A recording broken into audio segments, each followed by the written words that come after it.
making some videos today on how to use color and our complementary colors. We are going to start with the monochromatic value ball, which is one color and all of the values. Some of you had requested me to tell you how to do that or what I meant by that, and I'm sorry if that wasn't really clear, so I'll show you that today and talk about the ways that we use complementary colors to shade. From here, we're going to get into some other things, so it's important that you practice this and get this skill down. And here is the value ball, and what we're going to do here is called the monochromatic value ball, and we're going to talk about color intensity. Color intensity is how bright or dull a color is. So value is how light or dark something is. Intensity is how bright or dull your color is. The brightest color is the color by itself, and that's something that you want to keep in mind, that you cannot get any brighter than the color by itself. Right here we have the complementary colors. If you don't know these, write them down. And what I'm going to do on the bottom here is I'm going to make an intensity scale. This intensity scale is going to show you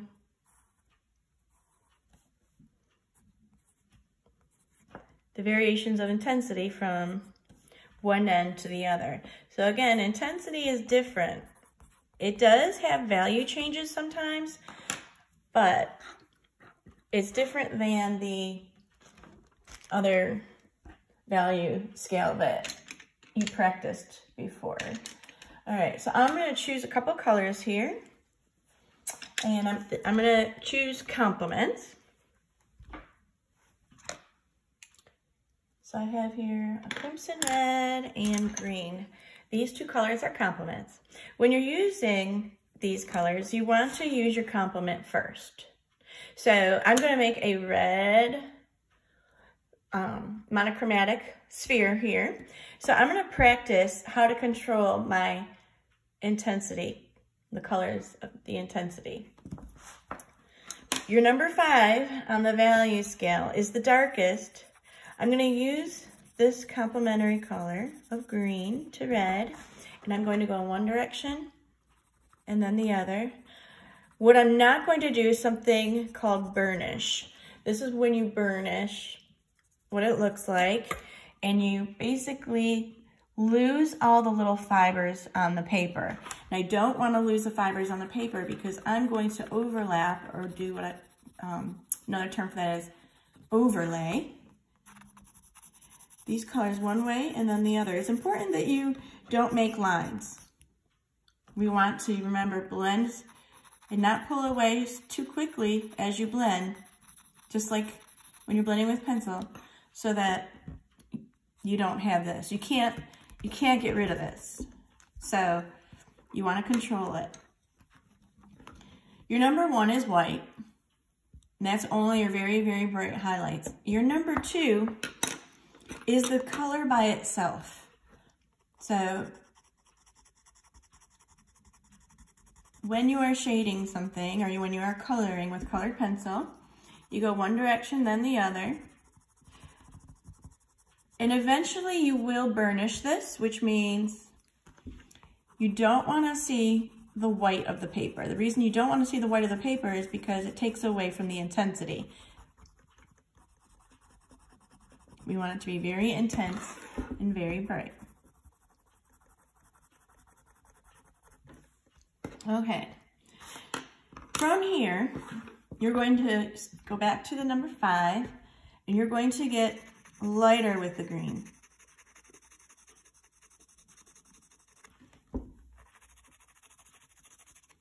And then you're going to, using wobble pencil, get even lighter.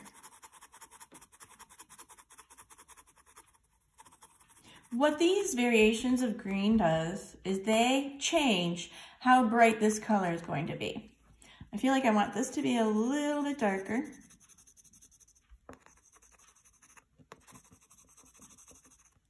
So now when I go into it with color, the intensity of that color changes.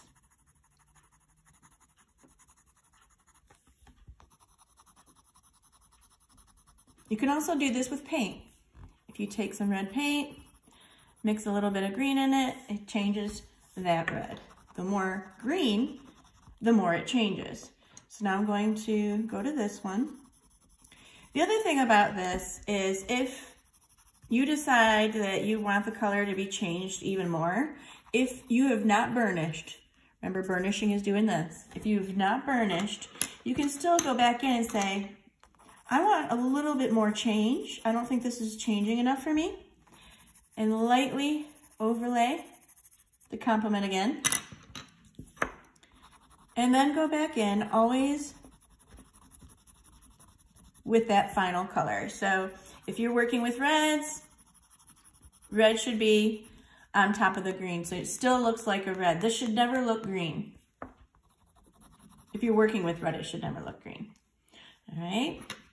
So I have a feeling I'm going to have to darken this some more. Again, do not burnish so that my value changes even more. We're going to be working with some flowers and leaves in color pencil and talking about Georgia O'Keeffe. Some of you may know who that is. So you may even want to practice an intensity scale for that.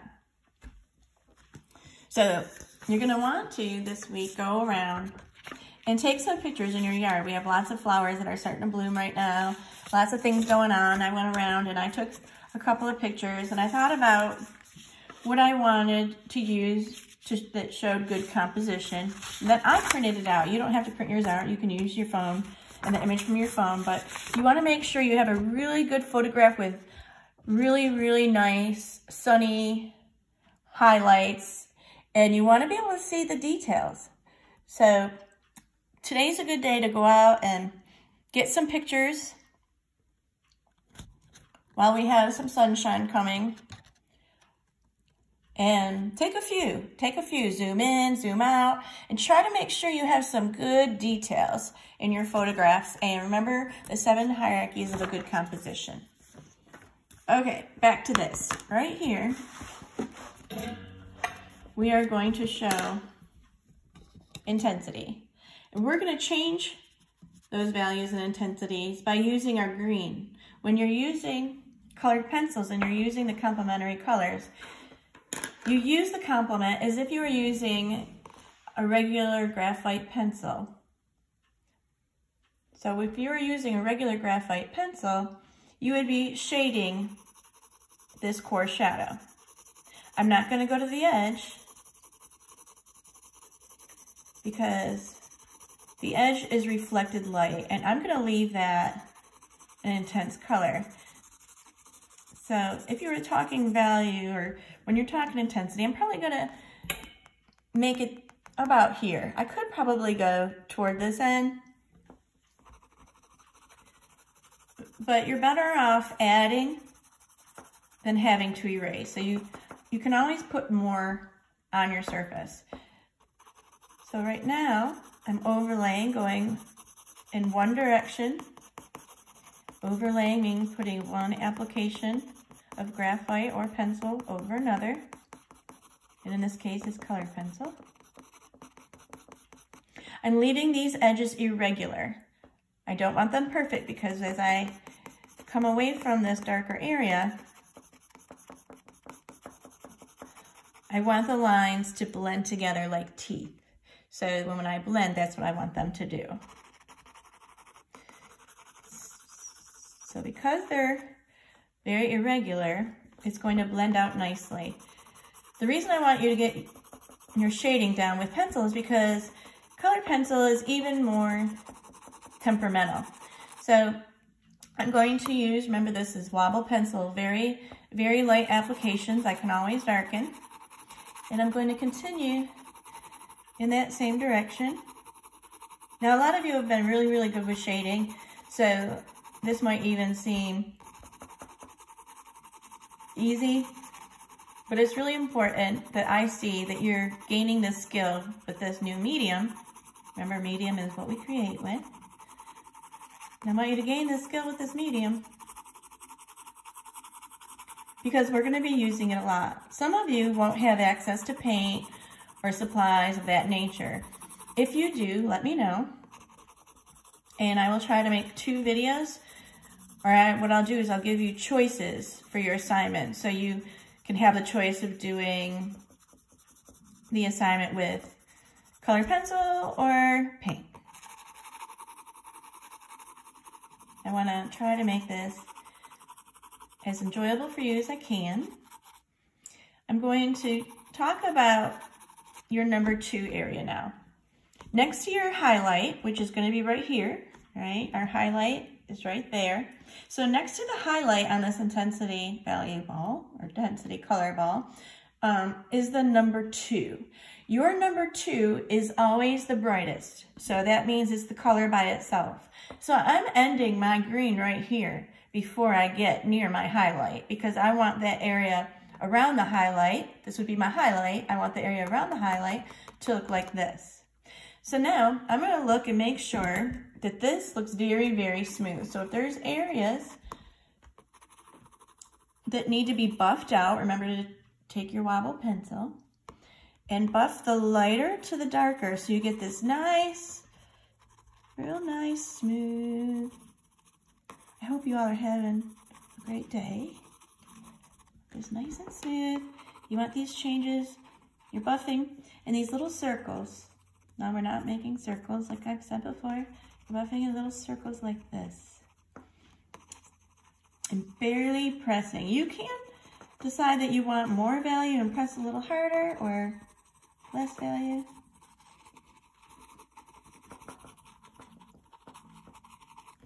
All right. I'll buff this a little so it looks softer.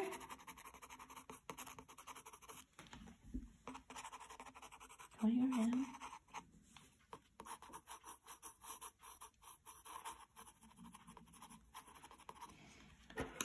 So from here, now I'm going to start my color.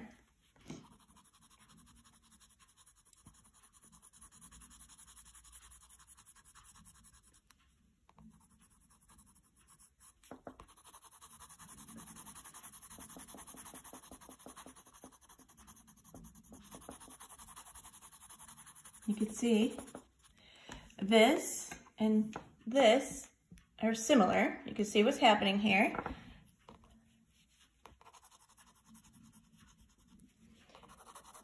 And I might even decide, I have not burnished yet, so I can still decide. I might decide that I want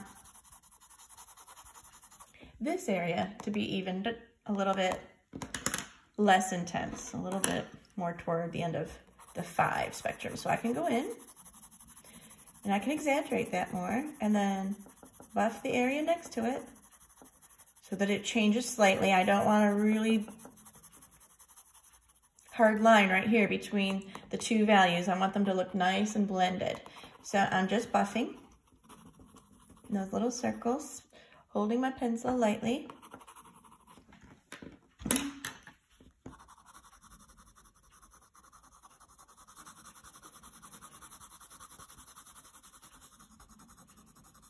And you're going to continue that.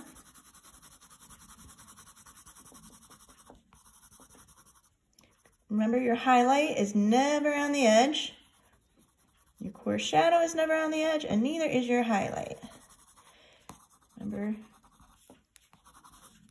darkest part is your core shadow just on the inside of the sphere. And again, I want to darken this. I started burnishing a little bit. I don't have a lot of the white of the paper left right here. So it's a little bit of a struggle for me to add this complement of red. So I'm going to go ahead and do it here. Because if you start getting too much, it's harder to change it. You start getting too much color. You really want to pay attention that you don't burnish. You don't want to lose the white of your paper when you do this. I'm just going to let this change happen a little bit more. So that, oh, I don't like this mark. You can erase, but when you erase, barely touch it.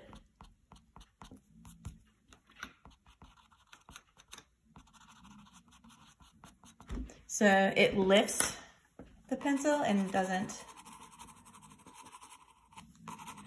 make a spot. You don't want a white spot here. You've done all this blending, you've worked with it all. The last thing you want to do is erase. So as you're going across this whole thing, you're going to stay in the same direction.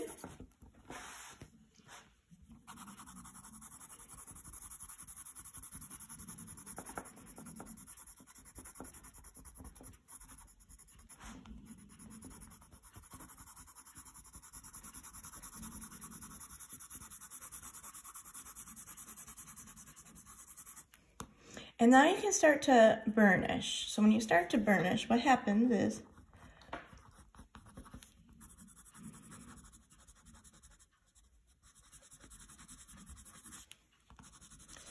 it brightens the color. So if you are, say you're making a bright red strawberry, and you got those highlights on the strawberry and all those changes in the colors and the reds, the really, really bright part of the strawberry is this bright, intense color that's by itself. And then the little white marks on the strawberry are the highlights, and that's what gives it that gleam.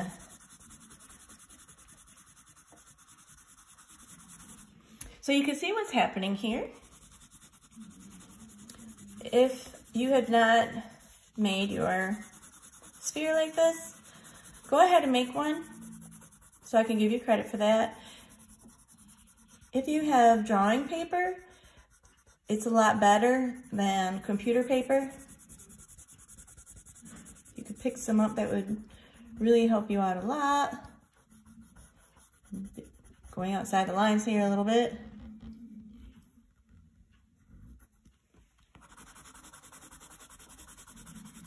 So now I've made the monochromatic value ball or intensity.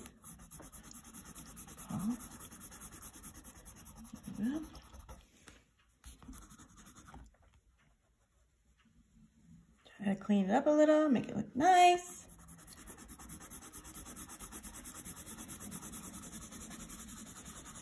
All right.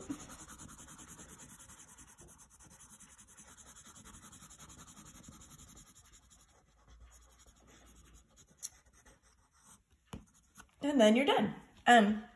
From here, remember to go and look at your flowers.